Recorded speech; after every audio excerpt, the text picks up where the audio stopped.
En el anterior tema habíamos desarrollado el asunto de la fragmentación.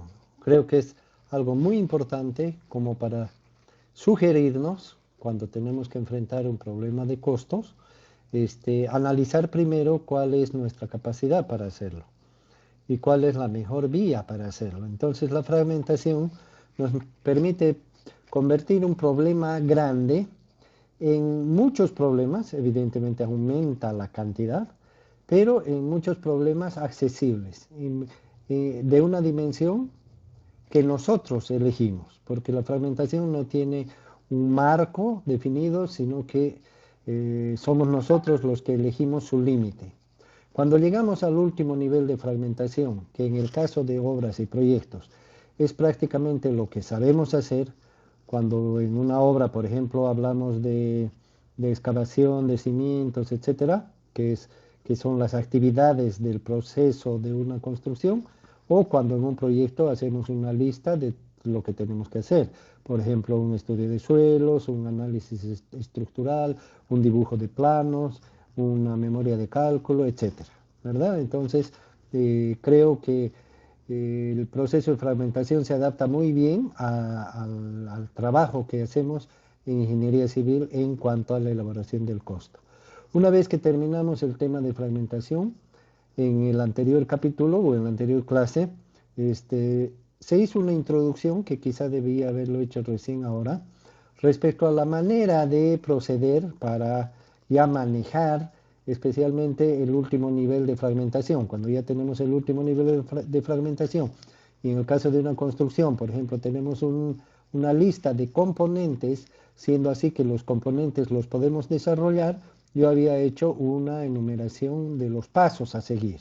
Entre esos pasos a seguir estaba la numeración de los componentes, es decir, elaborar una lista, luego los nombres de los componentes y finalmente me había referido a asociar a cada componente una unidad de medida que nos permita establecer su cantidad. Entonces, vamos a empezar este tema a partir de ese punto. Podemos observar el cuadro que ordinariamente se usa de manera más común para representar este procedimiento. Es un cuadro, como podemos apreciarlo, de 6 columnas.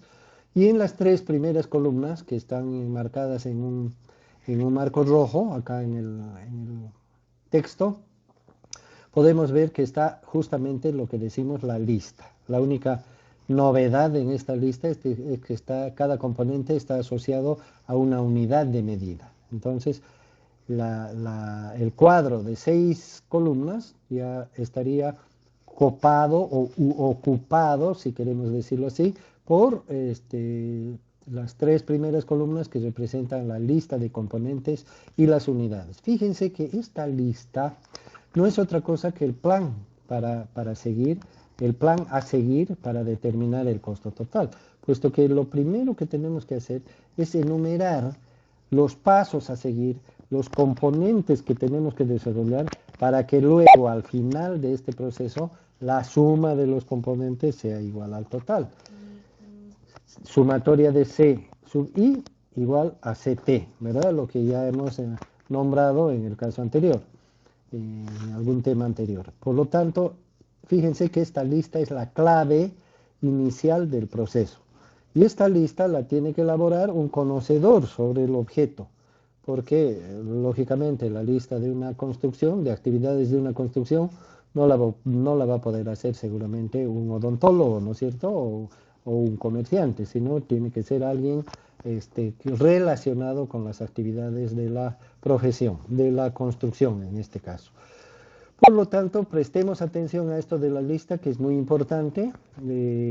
Esta lista, como ya se dijo en algún momento, es reciclable, debería ser reciclable, porque tenemos que estar seguros que están todos los componentes, que no hay ninguno repetido, que todos son identificables, que ninguno está superpuesto con otro, que no falta ninguno, etcétera. Todo aquello que hace que la sumatoria de estos componentes sea exactamente igual, exactamente idéntico, completamente seguros de que es el total, porque de nada sirve evaluar el costo de algo que esté incompleto, que le falta o le sobra algo, ¿correcto? Entonces, Por ese motivo resalté a partir de este tema, quise resaltar lo que ya habíamos mencionado en el anterior caso respecto a esta lista, que es lo más importante, y si queremos verlo de esta manera, en vez de referirnos a este cuadro columna por columna, yo creo que nos podemos referir como pasos generales o globales, y el primer paso sería esta lista que incluía las tres columnas iniciales. Entonces vamos a hablar, por supuesto, de las siguientes columnas. En el anterior tema ya nos habíamos referido a la columna número 4, que es la columna de cantidades, que implica el cálculo o la obtención o la medición de la cantidad de cada componente.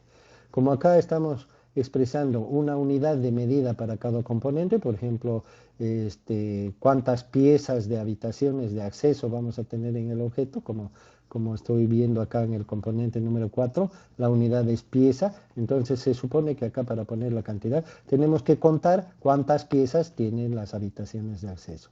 Lo mismo acá en la provisión y montaje de casetas, que es el ítem número 3, vemos cuántas piezas de la provisión y montaje de casetas necesitamos. Para eso contamos 1, 2, 3 piezas, ¿verdad?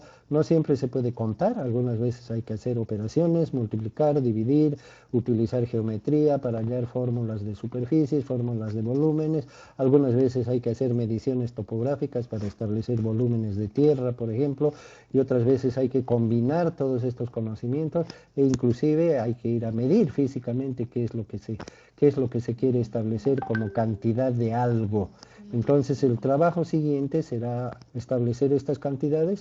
Tiene mucho que ver con nuestra profesión porque nosotros aprendemos todas estas materias de cálculo, geometría, topografía, análisis diferencial, derivadas integrales, etcétera, de manera que con esas herramientas vamos a determinar las cantidades. A veces más fácil, como decir 1, 2, 3 casetas, y a veces mucho más complejo, ¿sí? Pero el trabajo siguiente sería llenar esta cuarta columna que se refiere a los cómputos métricos, que también ya mencioné, que el proceso se denomina así, cuando tratamos de hallar las cantidades de cada componente. Luego viene los costos unitarios, que viene a ser la quinta columna. El título de esta columna es costos unitarios o costo unitario, como se quiera, porque el costo unitario es el valor que ponemos en cada una de las casillas, pero el título es costo unitario. Decimos costo unitario porque es un valor que estamos proponiendo. Decimos costo porque es un valor que estamos proponiendo y de acuerdo a las definiciones ya hemos dicho que el costo es una propuesta. Y decimos unitario porque este es el valor de la unidad que hemos elegido. Por ejemplo, en el ítem número 3 que dice provisión y montaje de casetas, el costo que figura aquí como es un costo unitario se refiere a una caseta, ¿correcto? Es el costo unitario. De modo que cuando multipliquemos este costo unitario por el número de casetas vamos a tener el costo total del componente llamado casetas, que incluye todas las casetas, que pueden ser 3, pueden ser 10, pueden ser 3.500, 14,17, etcétera, ¿no? ¿Cierto? Eso será el resultado del análisis de la cantidad. Pero cuando establecemos el costo, es un valor que proponemos para esa unidad de ese componente. Entonces queda claro lo que es el costo unitario y qué datos son los que tenemos que llenar ahí, de manera que vayamos avanzando y una vez que tenemos llenados los datos en la columna número 4, que es la cantidad, y en la columna número 5, que son los costos unitarios, fíjense que para llenar la columna 6 simplemente tenemos que multiplicar los valores de la columna 4 con los valores de la columna 5. Los valores de la columna A, que es de esta columna cantidad que estoy llamando valores A, con los valores de la columna del costo unitario que estoy llamando B. Entonces A por B nos dará como resultado el costo total del componente, es decir, que cada una de estas cifras de esta columna representa el valor de la hilera, ¿no es cierto? Esto se lee por filas. Fila número 1, ítem 1, nivelación del área, unidad global, cantidad 1, costo unitario 800, por lo tanto 800 por 1 igual 800 es el resultado, el costo total de este componente. El costo total del siguiente componente estará en su casilla respectiva y así siguiendo podemos tener 1000 componentes que finalmente sumados nos darán el costo total. Acá está la descripción de lo que acabamos de decir. El costo total del objeto será igual a la sumatoria de los costos encontrados. Acá podemos ver, se suma y tenemos el valor del costo total. Si esta es la última fragmentación que hemos hecho, entonces el costo total del fragmento o de la parte será el que hemos encontrado.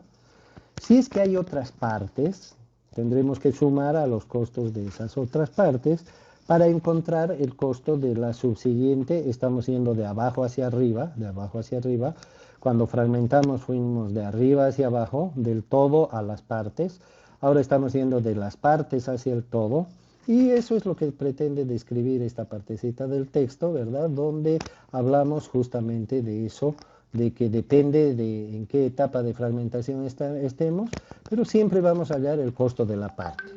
Y luego tenemos que hacer una acumulación de las partes, ¿verdad? Una acumulación de las partes de modo que vayamos viendo cómo se va formando el todo. El todo se va a ir formando como un árbol, pero siempre como si empezaríamos de las hojas, ¿no es cierto? Vamos a empezar de las hojas, el costo de una hoja es este, el costo de otra hoja y de otra hoja y de otra hoja nos dará el costo de la rama, el costo de la rama más el costo de otra rama y de otra rama, de otra rama, nos dará el costo del tronco y así siguiendo hasta podríamos hallar el costo del bosque, ¿verdad? Espero que se entienda el tema de la fragmentación. Primero fragmentamos el bosque en troncos, los troncos en ramas, las ramas en hojas y hacemos la fragmentación que haga falta y cuando ya llegamos a las hojas establecemos el costo de la hoja, siendo así que la hoja tiene diversas partes con componentes que le hemos llamado acá, como ser el, qué sé yo, el tallo, no sé, en las partes de la hoja, hasta llegar a su valor, y luego este valor lo sumamos a los valores de las otras hojas y así sucesivamente, hasta hallar el costo total del todo, que eso es lo que finalmente buscamos. ¿Correcto? Entonces este proceso de fragmentación es muy importante verlo tal como lo que significa porque es la herramienta probablemente más útil y más práctica de todo lo que vamos a decir, porque el resto es mecánico. En cambio aquí aportamos nuestro punto de vista, aportamos nuestra intención de cómo llegar a la meta. Por eso decimos que es un plan, porque prácticamente este plan lo arma el que va a encarar el problema de los costos. Esa persona arma esto. Pero hay que tener en cuenta de que esa solución del problema de los costos, anotada o expresada mediante un gráfico, un cuadro, un documento, este cuadro es parte del documento en el que vamos a expresar el resultado final de un presupuesto, por ejemplo. Hay que tener en cuenta que ese documento no es solo para nosotros, ¿verdad? Más bien todo lo contrario es para el cliente. Entonces es apropiado que hagamos todo lo necesario como para que el cliente lo entienda fácilmente, lo interprete sin ninguna dificultad, se dé cuenta que la descomposición en componentes no es más que un ordenamiento de las partes que tiene y que lo único que pretende es aclarar la figura para que cualquier lector entienda de qué se trata. Obviamente que el cliente lo primero que va a ver va a ser esto, ¿no? El valor final de la compra. Es como si fuéramos a una tienda y a comprar una camisa y nos dieran la lista de los componentes, que los botones tanto, que las mangas tanto, que el cuello tanto. Lo que vamos a ver seguramente es el resultado, pero si quisiéramos nosotros analizar de dónde sale ese resultado, entonces en la lista de componentes tendremos el detalle correspondiente. Obviamente no es lo mismo comprar una camisa en 200 pesos que invertir 50.000, 100.000, $1.000.000 en una construcción, no es lo mismo. Entonces necesitamos saber de qué es lo que estamos pagando. Aparte que para comprar una camisa no presentamos primero un plano. En cambio, para la ejecución de una obra, de una construcción, primero se realiza un proyecto en el cual se han analizado ya todos los detalles de la composición del mismo. Entonces, cuando ya se elabora el presupuesto, se trata de garantizar que todos los componentes estarán ahí, que todo lo que se incluye en el costo es lo que prevé el proyecto, las especificaciones técnicas y toda la documentación que se acompañe. Entonces, vamos a hablar ahora de algunas formalidades con las que se estila la presentación de este tipo de información. Ya hemos mostrado el cuadro, este es un cuadro típico, ¿sí? Es un cuadro típico que se suele, que es la manera normal en la que se presenta un presupuesto.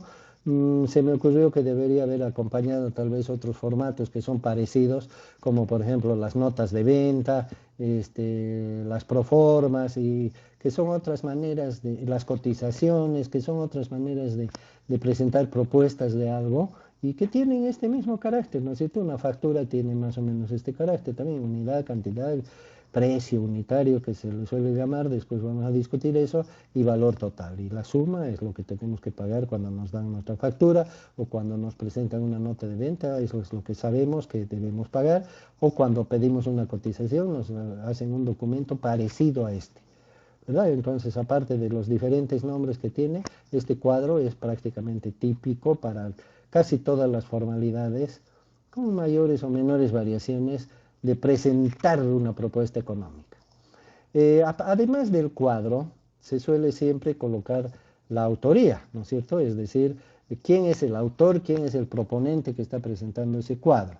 Así que cuando tenemos una factura, por ejemplo, de una farmacia, en la esquina superior, si es que fuera una factura en papel normal, si no fuera las facturas en tira que ahora nos presentan con la maquinita impresora, siempre tiene el rótulo de la farmacia, ¿no? Farmacia Pérez, Farmacia Gutiérrez, etcétera. Siempre está primero la identificación del autor, del que nos está vendiendo las cosas, si se tratara de una factura. Si se tratara de una propuesta, lo mismo, siempre el documento tiene que tener algún identificador con el nombre, un título, un logo, una figura, un color, etcétera, un formato que identifique al autor de la propuesta, quién nos está presentando ese resultado de costos, ¿verdad? Porque es un resultado lo que presentamos en el cuadro, es un cuadro de resultados, donde están las partes que nos llevan a ese resultado, ¿verdad?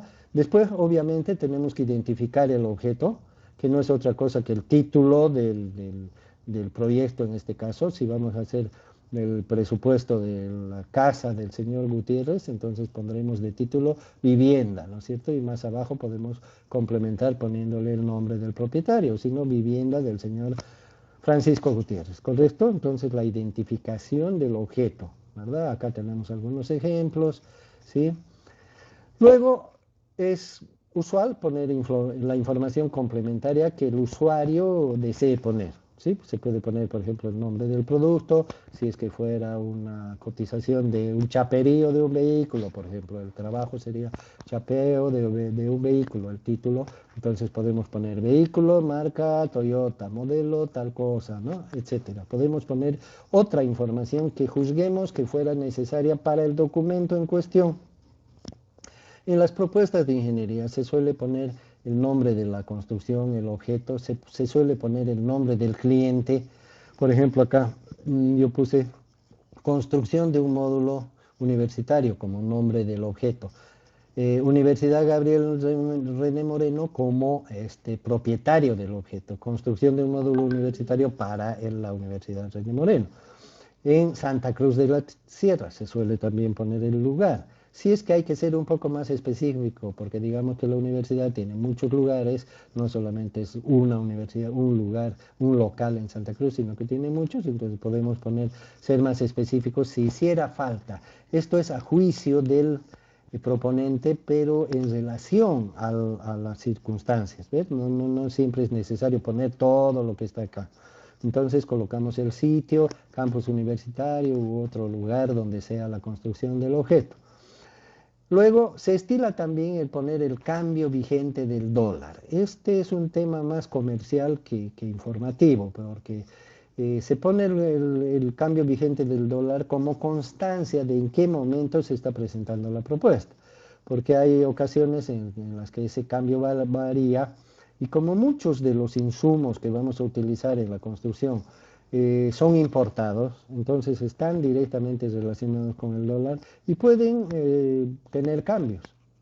Entonces tiene mucho que ver en qué momento estamos haciendo la propuesta.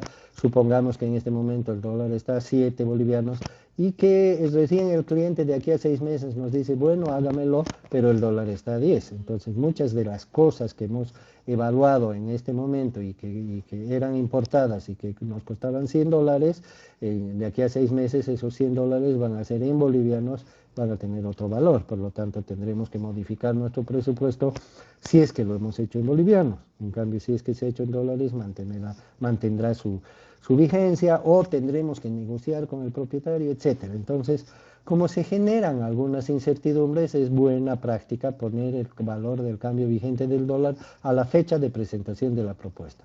Por lo tanto, también es muy conveniente poner una fecha, ¿verdad? Porque si presentamos una propuesta sin fecha, bueno, se supone que tendría validez eternamente, cosa que no es cierta, ¿verdad? Porque el mercado tiene variaciones permanentes, algunas son muy notables y eso puede afectar en mucho la cifra de nuestra propuesta.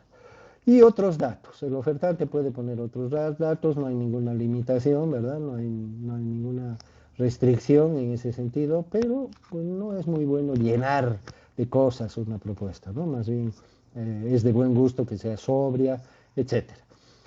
Vamos a poner como ejemplo un formulario 1, le vamos a llamar al formulario 1 a aquel documento típico que agrupe todas las cosas que estamos mencionando. ¿Okay? Entonces, otra cosa que se suele hacer en este formulario, y una vez que ya tenemos en este formato, una vez que ya tenemos el costo total, se pone una reiteración literal del costo. Es decir, se escribe con letras el valor que hemos sacado en números.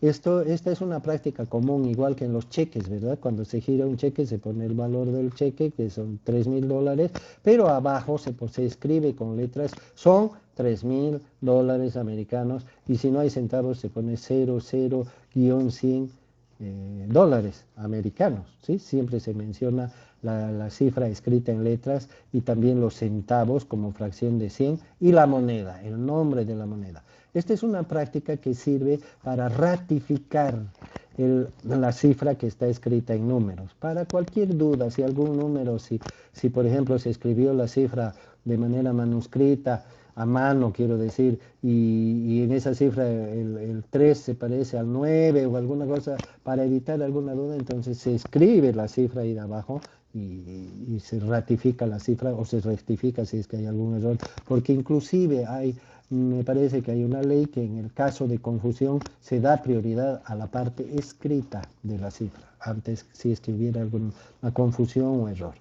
Y otro detalle importante es la responsabilidad de la firma, ¿verdad? Aparte del nombre, digamos que yo presento una propuesta con el nombre de la empresa J, pero yo no tengo nada que ver con la empresa J, estoy haciendo una suplantación, una falsificación, entonces siempre es bueno que al final de la propuesta esté la firma de la persona responsable de la empresa o de quienes se van a hacer cargo del servicio, del trabajo, si es que se los contrata, y además el sello. A esto se le llama la responsabilidad de la propuesta. Tiene que haber un responsable. Una propuesta sin firma, yo creo que para cifras de dinero grandes, yo creo que cualquiera desconfiaría. Y finalmente hay notas que se pueden poner, ¿sí? Cualquier nota que el proponente crea que es conveniente, por ejemplo, las importadoras o las tiendas que venden productos y hacen una cotización, cuando se les pide una cotización, como la mayoría de las veces importan gran parte de lo que venden y está sujeto a variaciones del dólar, no solamente aquí, sino en el país de origen o cualquier otra contingencia, entonces siempre ponen un periodo de validez de la oferta 30 días, digamos. Hay comerciantes que ponen validez de la oferta 24 horas, es decir, no se quieren arriesgar que de aquí a 2 días les exijan cumplir esa propuesta. ¿Por qué? Porque alguna cosa puede haber subido de precio o algún detalle. Finalmente, para terminar el tema, aquí tenemos un ejemplo de un presupuesto donde hablamos de la identificación. Aquí está un logo. El logo lleva el título de la empresa, su dirección, su teléfono, un correo electrónico que hoy se estila, celular también se estila, ¿verdad? Y el lugar de donde es la empresa, o sea, la identificación del proponente. El título del documento, presupuesto, siempre debe estar el título. Los detalles del trabajo, aquí está la obra, que es el objeto, aquí está el propietario, el lugar, el cambio del dólar y la fecha, que son los datos más importantes, ¿sí?